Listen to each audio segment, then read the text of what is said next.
Ndabaramukije cyane bakunzi ba Ntamvura Data TV na cyane mwebwe musanzwe mukurikirana ikiganiro yaga muganga igihe cyose kiba categuwe kikongera kigashikirizwa na jewe Janvier Manirambona. Amagara meza, kugubwa neza, kururanirwa mu byanyu no mu banyu aho muherereye n'ivyo ndabipfurije. Ndabaha ikaze mu kiganiro yaga muganga cacu cuno munsi aho nsanzwe mfise icigwa ndiko ndabashikiriza muri no minsi. Ubuheruka twarabiye hamwe igice ca mbere c'ikiganiro kivuga ku ndwara y'igisukari y'abandi dukunze kuvuga diabete. Indwara twarabonye ibiharuro bitubwira ingene yifashe hirya no hino mw'isi. Twararabiye hamwe kandi novuga ngo ibintu yogerako icako mu kugira ngo ibe yodutera kugira ngo umuntu abe yoyigwara, ibintu umuntu ashobora kugira nte kumenya yuko igihe cose yavyirinze ku rugero ruhagije vyomufasha kutagwara iyo ndwara. Twarabiye hamwe ama facteur de risque umuntu akwiye kwirinda cane, kuko iyo izo facteur de risque zihari bituma uyu muntu ashobora kuba yoyigwara mu buryo bworoshe. Twararabiye hamwe kandi ibyo twovuga ngo ni ama complication, twaravye ingaruka mbi zihambaye zikomeye ku magara yacu zishobora kuhaba igihe umuntu atayivuje hakiri kare, yuko usanga ari ingaruka mbi nyinshi zihambaye. Mwebwe mutashoboye gukurikirana kino kiganiro kumbure muri bashasha kuri Ntamvura Data TV canke ntimuri bashasha, ariko mugabe ico kiganiro cararenganye kubera dufise ibiganiro ducisha ku imisi yose kuva mu gatondo saa sita ku mugoroba canke tugashirako mu gatondo no ku mugoroba gusa. Urumva ko iyo umuntu yafatiriwe yiriwe atamurira afise, yiriwe atamamaga afise canke vyose birahari mugabo yiriwe ku kazi yafatiriwe, murumva yuko ico gihe video y'uwo munsi irarengana, simwe ahubwo mbere video z'uwo munsi zose ziba zirenganye. Rero igihe azogarukira hari gaho ubona ashikiye kuri video yindi mugabo izindi zaramaze kurengana. None rero bashasha twobahamagarira kwiyabonesha, mufende kuri sabone canke subscribe, hanyuma mwemeze kuri iyo nzogera canke kuri iyo nkengeri kugira ngo bikunde muzoze muraronka inyigisho zacu, ibiganiro byacu. Dufise ibiganiro bitari bike, harimo kino kiganiro citwa yaga muganga, hariho ikiganiro citwa utuntu n'utundi, hariho ikiganiro citwa igitondo gishasha, hariho n'ikiganiro citwa umutsima w'ubugingo. Murumva ko ivyo vyose harimo ibiganiro vy'iyobokamana, hari ibiganiro bivuga ngo vy'amagara y'abantu ari byo vyibi, hakaba rero n'ibiganiro novuga ngo bitumbereye kutwigisha ubumenyi butandukanye bwo mu buzima bwacu bwa misi yose. Ico twise ngo utuntu n'utundi no kuvuga ni divers, tuvugana ibintu bitandukanye mugabo kandi vyankenegwa mu buzima bwacu bwa misi yose. Uyu munsi rero tugarutse kugira ngo tubandanye kino kiganiro ca kabiri muri kino cigwa cacu kivuga ku ndwara ya diabete. Duteguriye kandi bugira kandi muri farumasi Kaze Kinama iri ngaha hakurya y'ingoro y'ubwami y'ivyabona vya Yehova, kuri Nueva Vista canke iruhande ya Ave Maria. Abantu baba ngaha mu Kinama, abantu baba ngaha mu Kamenge, abantu baba ngaha mu gisagara ca Bujumbura, abantu bari hirya no hino bazi muri no micungararo muca muhabona aho iyi farumasi turiko turateguriramwo kino kiganiro isanzwe iri. Tugira ko tubaha ikaze, turabaha ikaze kugira ngo mutwiture, mutugane, tubatunganirize twisunze kumbure ivyo muba muri kumurarondera namwe kumbure bagize babandikiye. Ko rero mu kiganiro yaga muganga cacu cuno munsi, uyu munsi dutumbereye kuvugana ku bimenyetso bikunze kubonekana ku muntu arwaye iyi ndwara, kubera yuko ni vyiza ko umuntu amenya ngo mbega iyi ndwara ibimenyetso vyayo bimeze gute, kugira ngo umuntu ashobore kumenya indwara muri make tuyimenyera ku bimenyetso. Kugira ngo umuntu amenye ngo iyi ndwara ni umuntu abimenyera ku bimenyetso. Hanyuma iyo hatabaye ku bimenyetso naho ubwo kubera ko hari ibimenyetso usanga bigomba gusa bivanye n'indwara zataka cyangwa se zifata zitera zibangamira ibi bihimba bimeze ukuntu ugasanga izo ndwara rero zishobora gutera ibimenyetso bitari bike byinshi muri byo ugasanga birasa. Ikindi kintu umuntu ashobora kumenyera ko indwara kanaka ni ibipimo kumbure novuga ngo vyo kwa muganga ama examen. Rero muri kino kiganiro cacu dutumbere kuvugana ku bimenyetso. Hano turafise ibimenyetso bishika ku bimenyetso 9 nivyo bigize kino kiganiro cacu yaga muganga cuno musi. Ufata agatebe wicare wumvirize, kubera ni wamenya neza bino bimenyetso bizotuma indwara ya diabete uyimenya utiruranagana no kwa muganga, ku buryo wogenda kwa muganga uvuga ati nkeneye gusuzuma gusa mpinyuze ndabe isukari, kubera nk'isukari bayipima kwa muganga ntushobora kuyipimisha ijisho ngo umenye ngo ufise isukari ikwiye canke irenze urugero canke iri musi ikenewe mu mubiri. None rero nuko rero tugomba kurabira hamwe ibimenyetso vy'iyi ndwara ya diabete. Ikimenyetso ca mbere tugomba kurabira hamwe ni icuko umuntu iyo yafashwe n'indwara ya diabete, kimwe mu bimenyetso bishobora kumuboneka ko arashobora kugira novuga ngo inyota ndenzarugero. Inyota ndenzarugero nayo ikimukwegera kunywa amazi menshi. Iyi nivyo twakwita ngo ni polydipsie kumbure mu mvugo y'ikiganga canke se mu mvugo nyene novuga ngo terme médical, terme technique. Rero umuntu yagwaye indwara ya diabete, iki kimenyetso kirakunda kuhaba cane cyo kunyotegwa cane, umuntu akabona yadukanye ibintu byo kunywa amazi, arabita akavuga ati je mu mezi 3 arenganye nta mazi menshi nakunda kunywa kuri runo rugero, mugabo musigaye nywa amazi menshi biteye ubwoba. Rero iyo soif intense canke soif excessive même après avoir bingo, naho yoba hejeje kunywa amazi ugasanga nk'ubu yumva inyota ntihera kandi yarahejeje kunywa nk'ilitiro ry'amazi, mugaguma yumva yaka.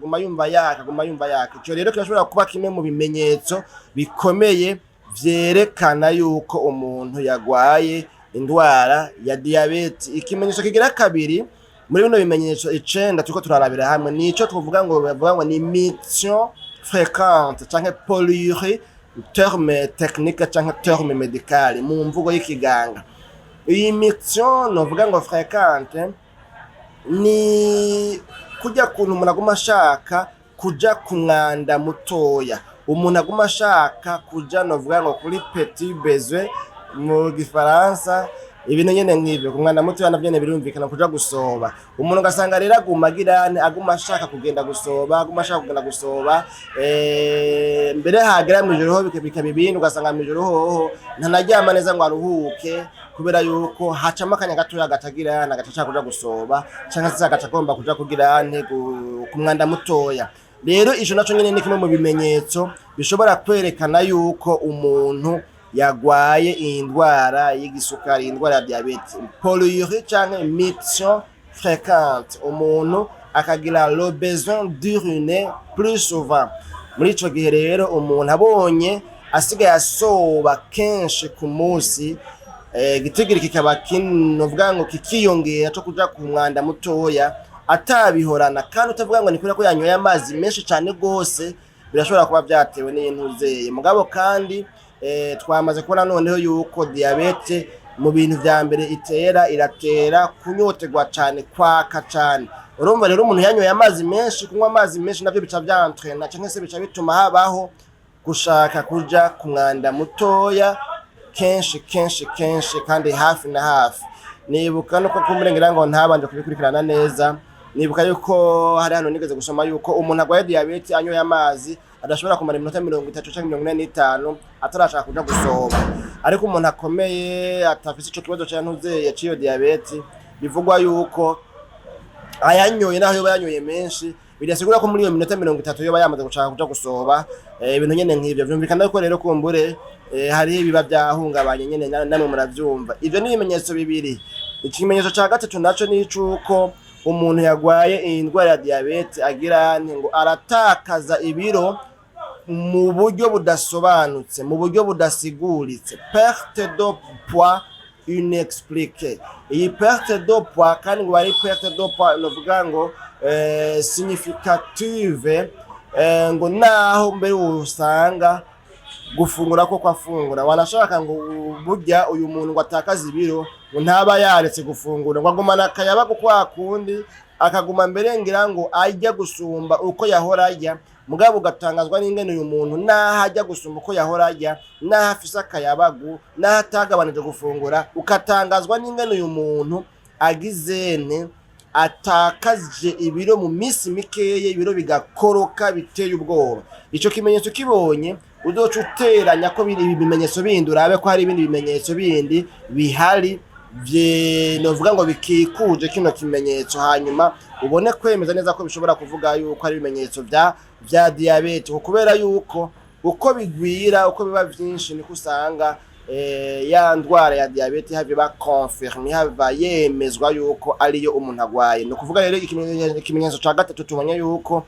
ari ugutakaza ibiro ku rugero rudasiguritse, ugatakaza ibiro vyinshi mu gihe gitoya, kandi wagumye urya mbere no gusoma ko wahora urya, ariko mugabo ukaba uguma ukoroka ibiro, uguma wihererako. Ikimenyetso ca kane ni ikimenyetso c'uko ngo umuntu agira uburuhe, akumva yamarushe kandi akumva acitse intege, akumva ari goyigoyi, fatigue et manque d'énergie. Iki ni ikimenyetso ca kane mu bimenyetso 9 turiko turarabira hamwe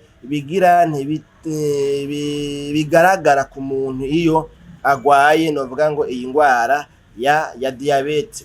Gutakaza kuba goyigoyi no kumva wamurushe ataco wakoze, nta kazi karuhisha wakoze, kandi ukumva wamuri goyigoyi, wumva atanga ubufise, atamagara ufise, uri novuga ngo uri magoyagi, wumva yuko atantuzeye, atanga ubufise. Kandi ngo ivyo ngo bikaba ngo naho uba waryamye ukaruhuka, kubera ari gihe bavuga bati kumbure kubera kutaryamye ngo uruhuke, utasinziriye neza, niyo mpamvu.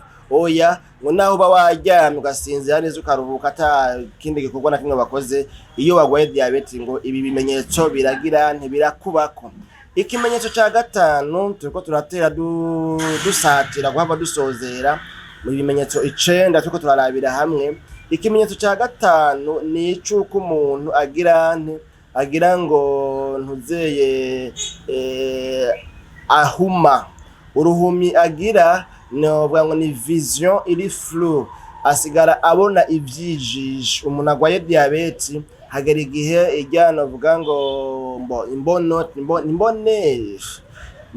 ntaco ijisho, amaso yiwe batakibona neza, agatangwa kubona ibintu vy'ivyijiji, ibintu bidasobanutse neza.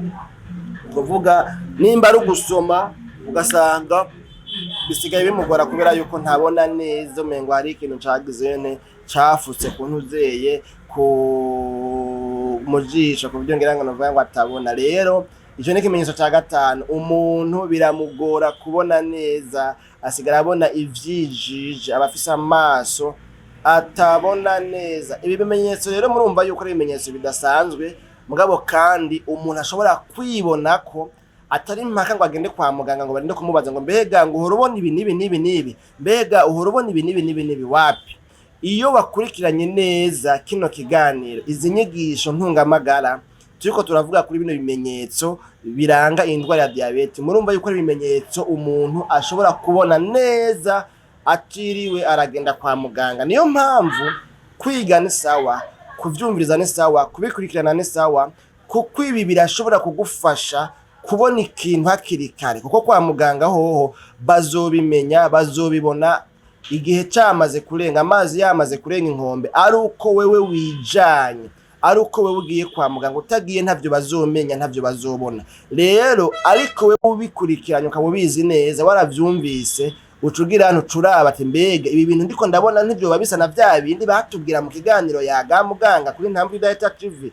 Murumva yuko ibi bintu bizogufasha wewe ukurikiranye kino cigwa kugira ngo umenye neza, kugira ngo gutandukanya hakiri kare ibibazo vy'indwara ya diabete. Ikimenyetso ca gatandatu muri bino bimenyetso 9 turiko turavugira hamwe ni ikimenyetso c'uko ngo habaho une cicatrisation lente des plaies.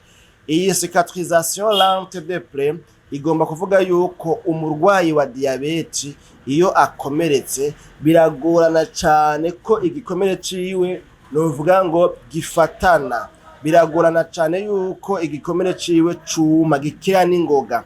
No kuvuga ngo umurwayi wa diabete igikomere ciwe, uruguma rwiwe rurateba gukira, rurateba kuma, rurateba gufatana, birikwega. Ni ukuvuga umubiri wiwe uba wamaze, hari ibintu uba wamaze gutakaza, ibyo ntabyo duhava twinjiramo cyane, byari gutuma akira n'ingoga. Ugasanga agakomere ni gatoya, mugabo umuntu akomeretsa agakomere gatoya agaca kamana igihe kininiya, byanse ko gakira, byanse ko kuma. Muri ico gihe rero murumva yuko ico ari ikibazo kidasanzwe, ari ikibazo gihambaye, ari ikibazo gituruka kuri diabete, kandi diabete nayo murumva ko ari ingwara mbi, kuko ako gakomere kadakize n'ingoga katumye, ni kibazo nyene. Urumva yuko hazohava haca haguma hasebura, hazohava haca hamera nabi, habura, usange na kanseri n'izindi ngwara zose zandukiyemwo. None rero cicatrisation lente des plaies ni kimwe mu bimenyetso biba ku muntu yarwaye ingwara ya diabete. Nuko umuntu akomere, ugasanga ako gakomere biranka yuko gakira vuba, kandi kari gatoya, ugasanga nyene ni hatari nyene, ibintu biba byaramaze guhuragura. Hanyuma ikimenyetso c'indwi muri bino bimenyetso 9 turiko turavuga biranga, vyerekana, bigaragaza ingwara ya diabete, ni uko umuntu ngo agira inzara ndenzarugero, umuntu yama ashonje, umuntu yama n'inzara. Abari n'abandi bavuga ngo je ngumengo mfise abashitsi mu ndabaje, ngo naho ndyo umengo hari abandi bantu mpaye, umengo sindavyumva aho biroye. Ico gihe naho nyene rero kirashobora kuba ikimenyetso ca diabete, umuntu akasonza cane kuruta uko yahora asonza. Iyo nzara ndenzarugero rero ni kimwe mu bimenyetso vya diabete. Ico bitangwa ni polyphagie mu mvugo novuga ngo y'ikiganga cyangwa se mu mvugo y'igifundi, ibintu nyene nk'ivyo. Rero ukabona usigaye usonza cane kuruta uko wahora usonza, kandi atabikorwa wakoze novuga ngo biruhisha, bituma umuntu avuga ngo na dépensé beaucoup d'énergie, nakoresheje inguvu cane, uturezerve nari mfise twahahereye. Ni wabona ivyo bintu bikuba, kumenye yuko iyo bija hose ushobora kuba warwaye diabete, kuko bidasobanutse ingene usonza cane kandi ata bintu bakoze wovuga ngo nivyo vyagutwaye n'agasukari kari mu mubiri. Inzara ndenzarugero ni ikimenyetso c'indwi. Ikimenyetso c'umunani naco ni ikimenyetso kivuga yuko umuntu yagwaye ingwara ya diabete akarigwa cane n'ama infection, ubwandu. Izi ndwara z'ubwandu umuntu ziramukarira, birumvikana neza yuko umubiri uba wagize, uba watakaje, novuga ngo ubushobozi bwo kugwanya no kunesha ingwara zandukira umuntu ashobora kwandura. Rero ikimenyetso c'umunani tubonye yuko ari ingwara z'ama infection, ubwandu. Umuntu umubiri wiwe uba umaze kuba uri fragile, biba vyoroshe cyane gose kwandura indwara izo arizo zose zije ziteye umubiri cyangwa zitera umubiri. Ico ni ikimenyetso c'umunani. Ikimenyetso c'icenda ari naco tugomba duhabe tugarukiriza ko ngaha muri kino kiganiro cacu c'uno munsi, nuko ngo umuntu habaho ibintu vyo kumva umengo araribwa, akumva umengo ni ibintu bimunumagura, akumva umengo n'utuntu tumushikagura. Ivyo kandi ngo bikamushikagura mu ntuze, cyangwa ibyo bintu bimushikagura cyangwa se bimucumita nkaho umengo n'udushinge, umengo tuko turamutobagura, tumucumita, umuntu agaca vyumva novuga ngo mu biganza canke mu birenge. Ibi bintu ndamaze kuronka abantu batari bake baza bavuga ko afise ibintu bimenyetso. Umuntu akagira hariya mu birenge, ugasanga yumva umengo ni intozi ziriko ziramurya, hari naho kumenga ariko ahonyora ku nshinge, uravyumva ukamenga ariko ahonyora ku mahwa, no mu kiganza naho nyene bikamera gutyo, ukamengo ni intozi ziriko ziramurya, cyangwa ukamenga ariko novuga aracumitwa n'amahwa cyangwa se n'inshinge. Ico naco ni kimwe mu bimenyetso bigizene biranga iyi ndwara ya diabete. None rero nuko ni bino bimenyetso dushoboye kurabira hamwe, murumva yuko ari ibimenyetso bitari bike kandi mugabo bisobanutse, bitahuritse, umuntu ashobora kubona neza akamenya. Iri sifi gusa, hakenewe gusa yuko wamaze kuvyumva, ukumva ko ivyo bimenyetso ari ibimenyetso by'indwara ya diabete. Nayo ubundi ibisigaye urumva yuko atari impaka ngo haze umuganga azi kugufasha kwinterpreta, gusigura, gusobanura ivyo bimenyetso novuga ngo vy'indwara novuga ngo ya diabete ko turavuga. None rero ni hano ikino gice ca kabiri naco tukigarukirije tugisoreje.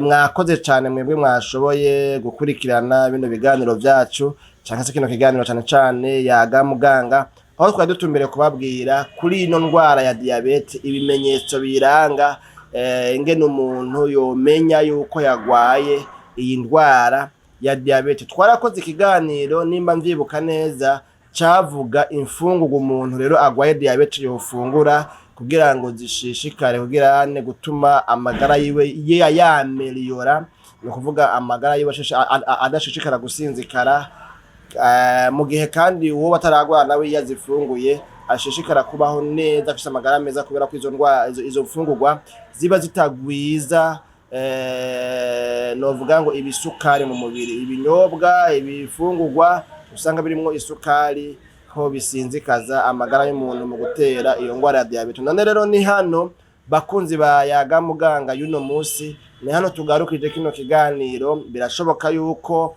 wowe ufise ciyumviro canke intererano, turaguhaye kaze muri commentaire canke uciye muri description y'iyi video canke muri description y'iyi chaîne, umwidondoro w'iyi chaîne uraza kubona yuko hari nimero zacu kuri WhatsApp na Pere Direct zirarengana ukuri kwamye.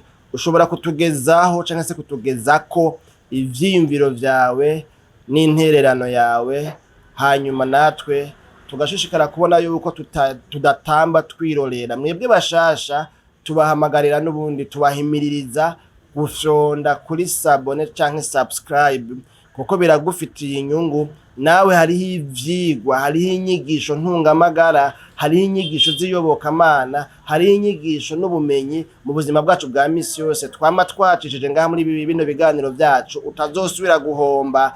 Kandi novuga ngo ukurikirana kuri gusa ufise telefone yawe canke imashini yawe hamwe n'amamega, biba biheze. Nta mahera uriha, nta minervale. Ni ishuri ryo ku buntu, ni ishuri ushobora kwigiramwo inyigisho ntungamagara zituma wunguka, zituma ugira amagara meza, zituma uramba, zituma ubaho neza, zituma iyo uzikoresheje, iyo uzishize mu ngiro, zigufasha ibintu vyinshi cane muri kubuno muri kazoza kawe, kandi atakintu na kimwe twarihishije. Murumva yuko iyo ni inyungu idasanzwe. Twagiye nako tuvyiga ku ma YouTube, twiga na biriya mu biganiro byarenganye. Narababwiye yuko ibi bintu byo guhinyanyura, novuga ngo ama video kuri runo rwego nyene ndabikoraho, kubera yuko mu by'ukuri ndazi neza ubundi buhinga bwinshi mpora mbona. Mugabo mvuga nti ubu nta mwanya waje ngo ndabikurikirane kuri urwo rwego, ariko mugabo ibi nshobora gukora, nkafata amajwi, nkafata ama video, nkashirako mukabibona gutyaye. Ibi byamfasha umwanya, mugabo navyigishije kuri YouTube. Nta muntu yabinyigishije, nta muntu yanyigishije montage video, nta muntu yagizene. Nafashe umwanya wo kuvyiga ku ma video, nkamenya ngo bigenda gutya, woshikiriza ibiganiro gutya, wofata microphone gutya. Ibi byose nagenda birondera mu ma video, hanyuma ndatinda ndagera kuri runo rwego ndiko. Kandi hari urundi rwego novuga ngo ruri plus professionnel ke urugwego ndiko. Nizera ko bizokunda, kubera ko ubu ibirenze ibi ndiko ndakora bisaba uburyo burenze ubwo maze gukoresha, kuko navyo umva nyine n'amafaranga. Nka kano ka microphone n'amahera gatwara, hari itara ngaho iruhande yanje n'amafaranga, iyi kamera ndiko ndafatisha n'amafaranga, imashini ndiko ndasomako n'amafaranga. Urumva ibyo byose rero bisaba umutaho udasanzwe, ariko mugabo birashoboka. None nuko mwari muteramenya na jewe Janvier Maniramba, ndabashikiza kino kiganiro Yaga Muganga. Aha niho kigarukiye, naho utaha mu kiganiro Yaga Muganga c'ubutaha.